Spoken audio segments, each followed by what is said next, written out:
Okay, good morning.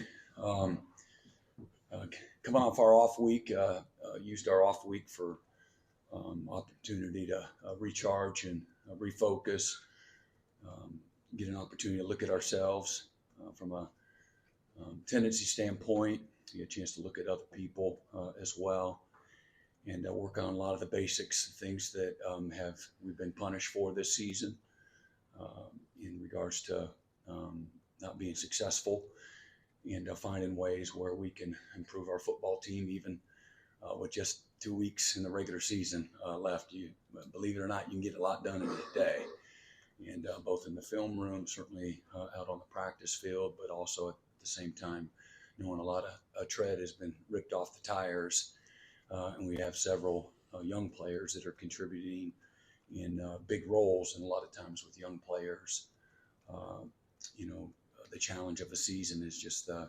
length of it and all that entails. But just recapping the game, a game that I felt the teams were incredibly evenly matched, and it worked out that way at the end of the day. And we had 4.1 yards per play, and I think they were around 3.8 yards a play.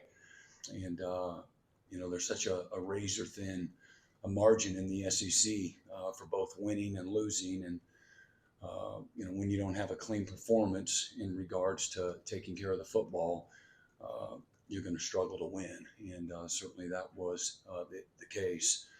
Our ineffectiveness, on offense in terms of turnovers and our inability to sustain and finish drives were, a big factor and have been a big factor in our certainly in our 5 losses. And then defensively, not being able to get off the field on 3rd and 16 in a 2-minute drill.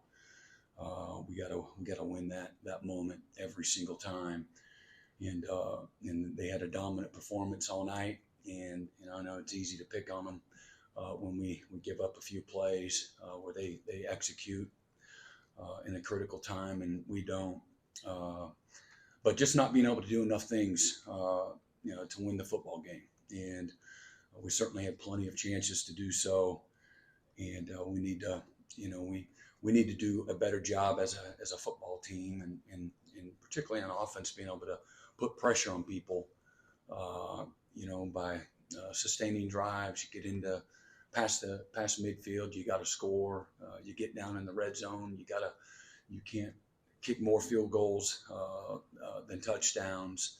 And we got to find a way to create some explosive plays these last couple of weeks. If you don't, the inability to create explosives just doesn't just go away. That puts pressure everywhere else on your football team, and that's we've struggled offensively from an execution and a consistency, and certainly taking care of the ball most importantly. And the smallest details always have the biggest and largest consequences. And when we've taken care of the football, we've won 5 games, and we've outscored people 63-6. And when we've lost our 5 games, we've been outscored 58-7 in the turnover margin. So recipe for both winning and losing: just take care of the ball and continue to improve. And when you take care of the ball, again, good things will usually happen. So our last 3 games, just looking at some self-scout things, our last 3 games, again, we've lost 2 of them, but we have run the ball better, just under 7 yards a clip in our last 3 games, excluding sacks. And so we're doing some things that, and even from our Missouri game, there were several guys up front that had a winning performance. I thought guys that played well. We ran the ball, efficiently.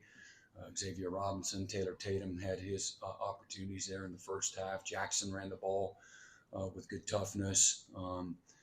Several guys on defense had outstanding games. I'd be negligent if I didn't recognize that. Danny Stutzman had, again, a career high 19 tackles. Billy Bowman had another outstanding game, as a senior, and scored his 4th career defensive touchdown. Both of them this last week were invited to the Senior Bowl. So they just don't drop those invites out of the sky. Nobody drives down I-35 and throws a Senior Bowl offers out the window like a paper route. So really cool for those guys to be recognized through a lot of hard work and sacrifice throughout their careers. And great to have Farouk and Burks back. Would love to have created some more explosive plays for them. But I thought our guys, those two in particular, did some good things. And then Zach Schmidt was 3 of 3 again, and been perfect on the year in his extra points, 7 of 7 on his field goals on the year. Luke Elzinga only punted 3 times. Also had a nice throw and catch to Bauer there on the fake. And then again, I've got, y'all had all day, I got lots of guys to brag on defense and the things that they've been able to do, not only in our last game, but on the year. We've improved. We were made tremendous improvement from year 1 to year 2, and year 2 to year 3. We've made another, tremendous jump, on defense. We've defended the most possessions in college football, and our guys have responded. A year ago, we played pretty well that way in points per possession. We gave up 30, or we were ranked 30th in the country a year ago. We're top 15 this year. Pass defense, I said this on my radio show last night. It's not anywhere close to where we want to be. We want to be the best in the country, and we're not there yet, but we shaved off 40 yards through this part of the season. I only recap that because we looked at ourselves and what's the data telling us, and we've improved that way. We jumped 50 spots on pass defense from where we were a year ago. Total defense, we jumped 55 spots as well. Yards per play, we went from 5.4 to 4.8, so jumped 38 spots there. And we needed to create more pressure on people. And again, we've had an incredibly challenging schedule, maybe one of the best in most challenging in Oklahoma history. And but we got better in about every area on defense. But a year ago, we were 88th in the country in sacks per game. We're currently at 10 and averaging 3.2. And the rush defense, we're 6th in the country, giving up just under 3 yards a carry rush defense. And overall per game, we jumped 28 spots, averaging 109 a game on defense. And then a big plays, which was a huge area of inconsistency a year ago on defense. And we jumped 67 spots in that category against some really quality explosive offenses. We're 16th in the country there.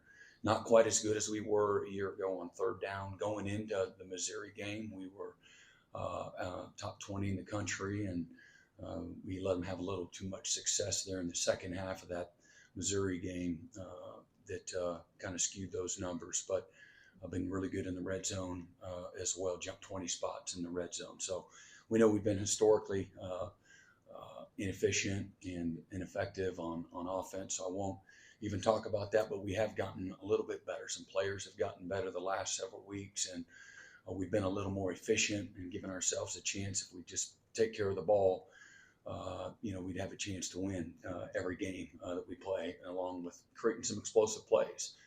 You can't, with the types of teams that we're playing, you have to be able to do that to put yourself in position to win. So I know that was long-winded. I had a lot to, unwrap with you, but with that, I'll open it up. Brent, there's still a lot to play for this season. You have 2 important games remaining, but I wanted to ask you about the offensive coordinator search. What is your timeline for hiring an offensive coordinator, especially with signing day 2 weeks away, with the transfer portal window opening up? How immediate do you have to hire an offensive coordinator? Where are you at right now in that search? Yeah, we've talked to several people, and so feel like we're in a good position where we need to be, and haven't put a hard deadline on it, making that decision, and doing the processes, due diligence, and there's a lot of layers to it, as you can imagine, and I'm very sensitive to what we're trying to do here to finish out the year, give ourselves a chance to win our last 2 regular season games, and continue to get better. And then I gotta there's got to be a sense of urgency. There certainly is, finding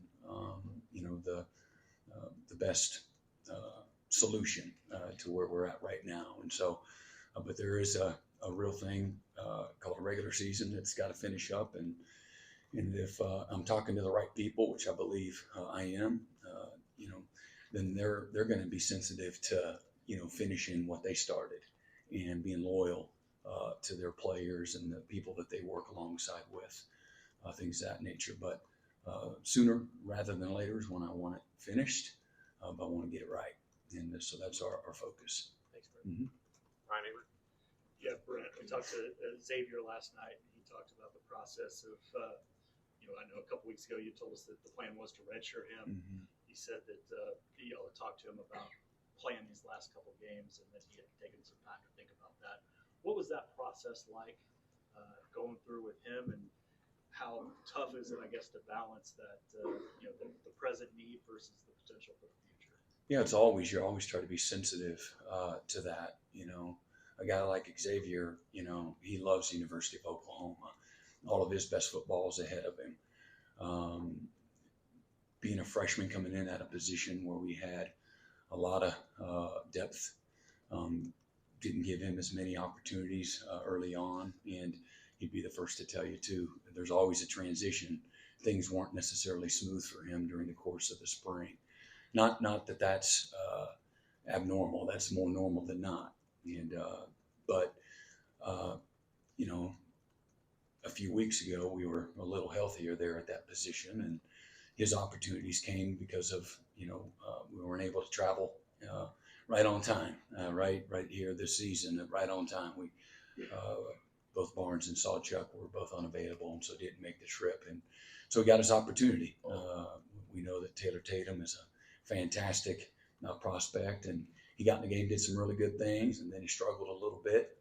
And then Sam Franklin got in the game, and he struggled a little bit. And so Xavier got his opportunity. He did a great job, great change up. He got in the game. It just was outstanding. Showed his instincts and his physicality. Some things that he showed maybe in the main game, late in that game, what a big, strong, physical, instinctive, explosive guy like him can do as a change up late in the game as well. But fantastic athlete. Good for him to be ready for his opportunity. He earned a lot of trust through that experience. And in the off week, we went back and just looked at it, and there's a better chance than not that he'll play and be more of a part. You look at we got to find a way to win, and if him playing him these last 2 games gives us a better chance in whatever role that is, then we've got to be loyal to the team, and he's all on board for that. Brent, I wanted to ask a little bit more about something Eric mentioned with the calendar of signing day and the portal opening. Obviously, this is a new setup than what it has been in the past. It sounds like it's impacting your offensive coaching search, but is it impacting other things? What have you seen just in terms of how some of these things moving around are potentially changing things? Well, again, the real carnage is, getting our roster to 105. And so what does that mean? That means you're going to have to tell several players that they don't have a spot. So that's really the only thing that has caused me just anxiousness. It's just not good. And but I'm not sitting here complaining. My job is to make the best decisions for our program and try to help people through this carnage. And the collateral damage is real. These are human beings that have dreams and are valued members of our team and our locker room, and we're going to have to make some really difficult, challenging decisions. And even on the scholarship guys. I've been telling guys for over 12 months, everything's getting ready to change, and there will be more of a business type approach that we will operate under, all while not losing or compromising our belief system, things that we value, what we know the real benefit for these young guys through their collegiate experience, the development from boyhood to manhood, but when running a football team, that has incredibly high standards and expectations, and the most challenging, league on the planet. And so, their job is to show up every day and show that they can have value to this team. And there's still a developmental piece that's real. Just like all those young guys that are gaining this amazing experience this year on offense, all those young guys, proud of their where they're at right now. Not satisfied with where they're at right now, but know that, man, they've busted their butt. They've made some improvement. They're going to develop, and so you don't just give in to that piece of your program. And so, with the transfer portal, you're finding ways to improve your football team where you really have the real needs, and then can you find guys that can bring value? And so those are things that have been ongoing for the last several months, and then ongoing through our season as well. Guys, again, I say this a lot: best ability is availability. And so if guys they just can't stay healthy, what happens when they go to the NFL? They don't last long. And so we will take that into account, and all of those things that go along with there's going to be salaries and value system, and trying to find a way to improve our football team, and recognize where we're at, and where, again, we got to get better immediately, and also recognize where we've made incremental improvement, and through another off season, another year of development, another year of maturity, will they be a better version of themselves? And so those are a lot of those things. There are some deadlines that are attached to some of that, and but the one that makes me most anxious is, certainly I've got to make sure that we have great clarity and can move forward in regards to our staff. And I feel great about where that is. Very attractive opportunity for anybody in the coaching profession, and then making sure that we're sitting where we need to in regards to our signing day with the high school players that we have committed, and then addressing the needs that we have, and then having lots of conversations here over the next several weeks when it comes to making decisions on our current roster. Quick follow-up: the conversations with guys that might not have a spot. Mm-hmm. Do you have a day that you feel like, I need to tell these guys by a certain day so they can make plans, or what's sort of your best guess on that? Yeah, well, I mean, I don't have that date. It'll happen before sooner rather than later. Mm-hmm. Yeah, Brent, I saw you along with the veterans like Danny and Billy and Ethan. You got Jackson as a captain for this game. Is that a sign of the next two games, that he's your guy going forward these next two games, but also for next season and his desire to be back next season? Well, it's a sign of, and I don't know what the future holds. We love Jackson, and we believe in him, but it's a sign of, he's one of our best leaders that we have on the team. And there's plenty of guys going through rough spots that still have the ability to lead and fight and compete, and so that goes along with that position as well. But representing the offensive side of the ball, those are two of our best leaders, Troy Everett and Jackson Arnold. George. Yeah, Brent, with signing day coming up in a couple weeks, I'm wondering about the offensive recruits, with the struggles that you guys have had on that side of the ball this year, and kind of the unknown of staff and all of that going forward. What is your message to offensive recruits, especially guys that maybe are teetering with a couple weeks left before they make the decision? Well, again, we've discussed that in here, just in regards to who we've been. Our first 2 years here, we're a top 10 team, top 5 in several categories. We've been incredibly explosive. We've been a very attractive offense for skill, for offensive line development. Nobody's done it better than Coach Beatonbow. He's got an amazing track record at the very highest level, both in college and guys' opportunity to go to the NFL and play and be prepared to play at a really high level. But again, between running backs and our skill guys and the quarterback, play, it's been outstanding. This year, it hasn't represented our standard in any way, shape, or form. There's been incredible disappointment, and you don't have a lot of excuses that are great for it. But I do think our guys recognize, recruits recognize that, hey man, that we've got several guys that haven't been out there that would be very productive for us, from an injury standpoint. And it also, hey man, what a great opportunity this is to go to a place like Oklahoma that's got a top 10 defense, got great special teams units.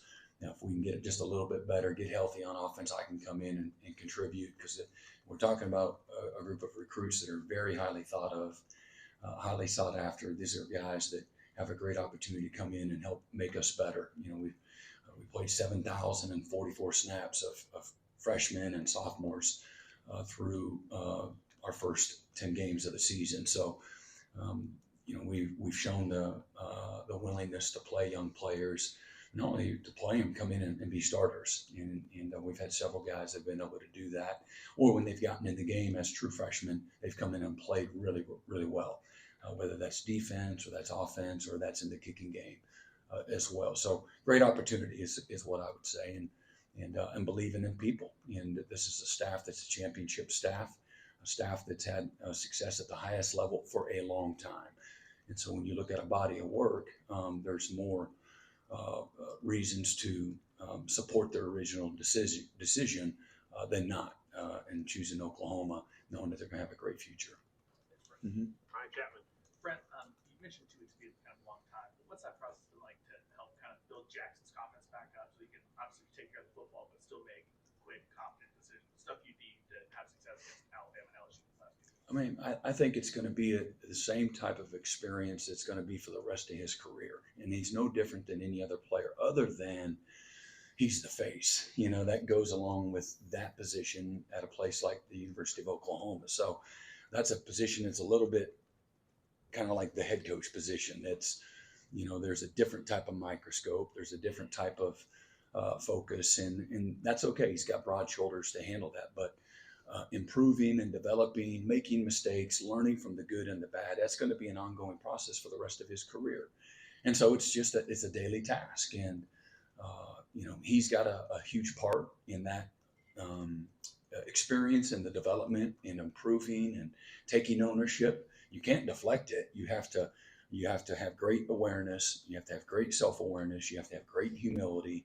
And then you have to have respect for what I need to do, his part, in order to improve. And then it's not just him, it's everybody around him. A lot of times that position, takes criticism, even when it's not really his fault, if you will. And then sometimes that position gets too much praise. That goes with that position. And so, my job is to make sure he has the right perspective in that regard. And then again, making sure that, we're good around him and in that position. But it's an everyday process. It's relentless. It doesn't ever stop. And that's a good thing. But I think it all starts with the things that I said, and it's not him alone. And it's Coach Johns, it's Coach Finley, hell, it's Coach Beatonbow and Coach Murray, as much, and Coach Jones, making sure that their guys are detailed and prepared and they understand the game plan, so that helps him have success and stay into a rhythm, has a clean pocket, and helps him make good decisions. And so everybody has a role in that. And confidence as a young player is always something. The confidence usually comes from the work. And then I'm not going to lie, the confidence takes a shot when you're not successful. And so we got to do all of us together got to do a good job of hitting it head on. What happened in the middle of where you don't get the outcome that you want, and making sure that we identify it precisely, correctly, and make sure that, everybody takes some level of ownership, and then we move forward. You go right back to work. That's what it's all about. Yep. Back to the center, James. Brent, when you were going in your opening statement, you talked about your defensive prowess, especially against the run.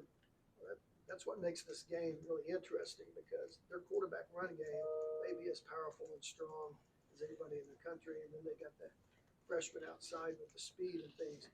Talk about that matchup within the matchup that is going to be so intriguing in this game. Yeah, incredibly explosive, and they have great playmakers everywhere. Certainly, it starts. Everything goes through the quarterback, but they have it at offensive line play. They're really good up front. They know what they're doing. They're making everything work, and then the running backs are fantastic. They got home run hitters, real strong, physical running backs that do a great job at running behind their pads. A massive O-line that's really good at opening big gaps for people. And then fantastic explosive receivers and tight ends that can get behind you. And they have tremendous catch radius. Just, they can catch it in traffic, make something out of nothing, make competitive plays. So it's all a challenge. And top 10 on offense and defense and scoring offense and scoring defense. They're playing great football right now. They've obliterated their last 3 opponents and just run right through them. And they lost 2 one-score games on the road. And they've beaten, I believe, 5 bowl eligible teams. They've beaten some really good teams, been in some really tough games and found ways to win and come up short in a couple games. But it's a team that's improved from where they were at the beginning of the year to where they're at now. But man, you're not going to luck up, and win this game. It's about physicality, it's about execution. Certainly the run game and the quarterback containing him, if you will, preventing him from having a career type day is paramount. And but they've been really opportunistic. I think they've given it away 11 times. They've created 24 turnovers, maybe 15 in their last 3 games. So they're really starting to play well within their systems and starting to play really aggressively. I know several players on their roster that I'm familiar with through the recruiting process, both here at Oklahoma and prior to coming here to Oklahoma. I had one, their middle linebacker, number 11, and Jihad Campbell was a guy that had committed at Clemson. And but they've got a really talented roster. They're getting starting to play really, really well. And we're going to have a great challenge, but something that we've been really good at this year, to your point, something that they've really been fantastic in. And so those 2 things are going to meet, on Saturday night. Look forward to it. Yeah, Brent, senior day, I'm sure you have a story about every single one of them, but the 5 that have stuck with you from the start, Danny, Billy, Jaleel, Woody, Ethan, just what it's meant to you that they've been with you through the 3 years and what it's meant to them. Yeah, man, they've just been fantastic, completely bought in. They've been the example when it comes to the work, the investment, the love for their opportunity, their teammates, the locker room. They've enriched it in every way. They've grown as men in every way that you want them to, as a coach and as a parent. Incredibly proud of what their contributions, from a football standpoint, but what a great legacy all of them have left.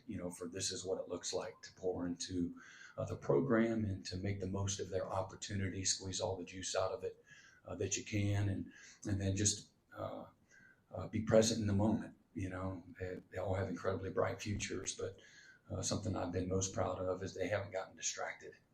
Through the good and the bad, they've been as consistent of people in this program, players in our program, that you could ever want them to be. So I'm really thankful. I love these guys like my own kids, and proud of all of their accomplishments, and know they're going to go dominate, when their careers here are finished. Jesse? Brent, you mentioned in your opening statement about getting Jaleel and Dion back against Missouri. Just wanted to ask you, how did you see them maybe handle or respond from a health standpoint, getting back on the field, and how do you approach maybe the last couple of weeks in terms of monitoring their workload and where they're at? Yeah, that's a good point. And I said this as well last night. They certainly weren't practicing for 2 weeks with us prior to going into last week's game. So they had to knock off a little bit of rust, and certainly the volume, their capacity, their play capacity certainly wasn't what it would normally be. And I thought they did great. I thought they fought their butts off to get back. That was all them, and their willingness to push the envelope and stress themselves to get back out with their teammates and be a part of what we're trying to do. And so really proud of them and the toughness that they showed and the leadership that they showed as well through it all. And I thought that they did a good job. And second half, they started losing a little bit from a stamina standpoint. And so we particularly limited Jalil in his play count. And, that we're hoping that would continue to improve, as we, move forward. But thought that they brought a lot of excitement with the rest of the guys too, having them back out there. That has a real effect that you can just tell there's a different type of buzz. Brian, I know the offensive line has had its struggles this season, but these last few weeks, how encouraging has it been to see the development of Hebo Zider and Logan Allen on the left side? And does that maybe signal that things can turn around quicker up front, heading into next year moving forward? Yeah, again, we have, I think, Tarquin and we got Tarquin and Spencer Brown and Branson. Those are the three guys that won't be back as seniors, and then everybody else is back. And so watching these guys develop and improve in incremental ways through their opportunities, those guys that you mentioned.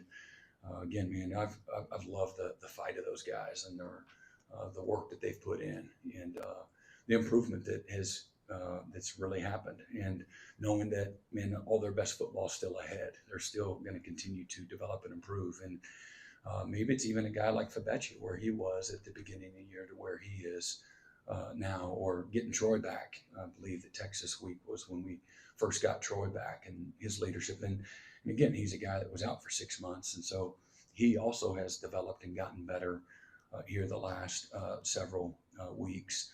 And then along with, again, a guy like Isaiah Autry,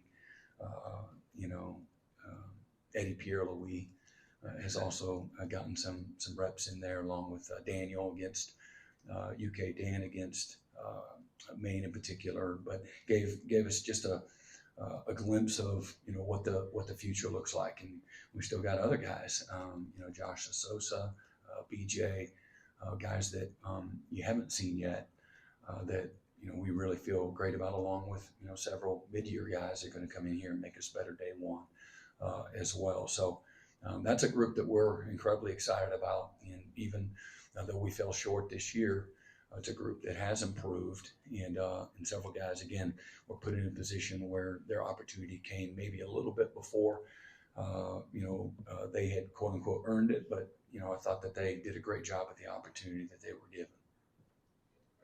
Brent, you talked about your 5 seniors. I'm wondering about Woody in particular. It seems like this day and age, college football, really rare for someone to stay at one school for 5-6 years. Just how much has the endurance of his investment into you? Yeah, he's just as loyal as they come, and he cares deeply about this place and his opportunity, his teammates. We don't have a better leader, a guy that pours into his teammates more than Woody.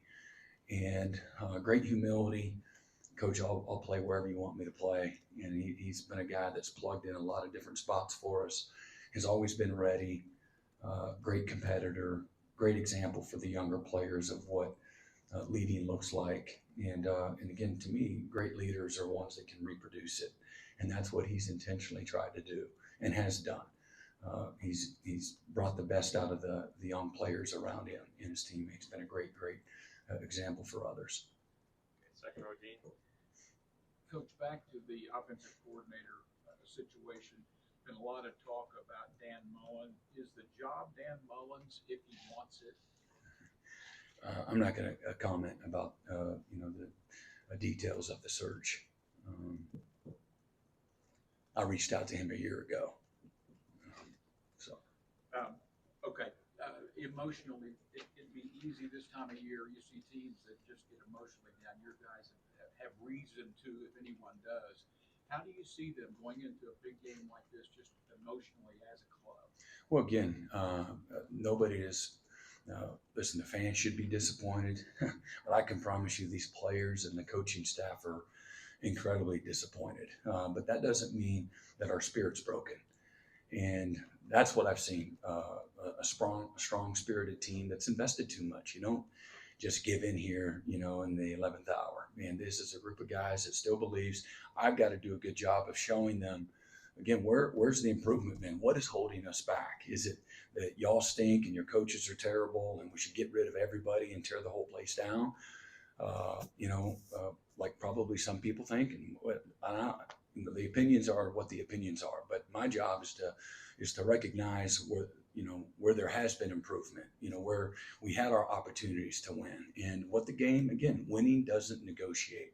Okay, and when you don't do the things that winning requires, you lose. And so, if we can get just a little bit better in a couple of spaces, then we'll get a better result. And so, I think that our guys are a group of guys that the buy-in's too strong, the leadership's too strong, the investment's been too strong, and they've come too far I think they know that they can be a great example for what fight and what belief and what finishing and what improving and proving people wrong, what it looks like. And I think this is a group of guys that are committed to doing that. Time for two more, John Hoover and then Cliff Brunt. John? Yeah, Brent, given current events, I wanted to ask you, you once had a policy about recruits. If you're committed to Oklahoma, then you're not going to go visit somewhere else. And I just wonder how that policy has kind of evolved as NIL has taken kind of center stage with some of these kids. If Has it evolved you're for you? visiting other schools in the present moment, you're not committed. That's what I would say. Do they get their offer pulled? Is that part of my policy? That's what I'm asking. Has Oh, it you're been part of asking your policy? I never said that. Has your policy changed at all in recent years? No. Cliff? Okay. So, Coach, you've obviously faced Alabama a few times over the years, but that was with Nick Saban as the head coach. Now you've got Kalen DeBoer. From the outside looking in, what do you see as DeBoer's imprint on the team, things that he's done maybe a little differently that stand out? Yeah, obviously the DNA is different, what they're doing in all three phases, offense, defense, and their special teams. Successful a different type of way in some ways. In some ways it's similar. I think one of Kellen's strengths as a football coach, a very successful coach, is he takes a group of players that he has and he figures, and their staff, they figure out what they can do, and then they major in that, put them in position to be successful based on the player's strengths. So they've done a nice job of doing that throughout the course of the season, and but they look like Alabama of old in regards to the lines of scrimmage and the skill and the quarterback play, what they're doing on defense, the aggressiveness, forcing turnovers, those types of things. So some ways different, some ways not.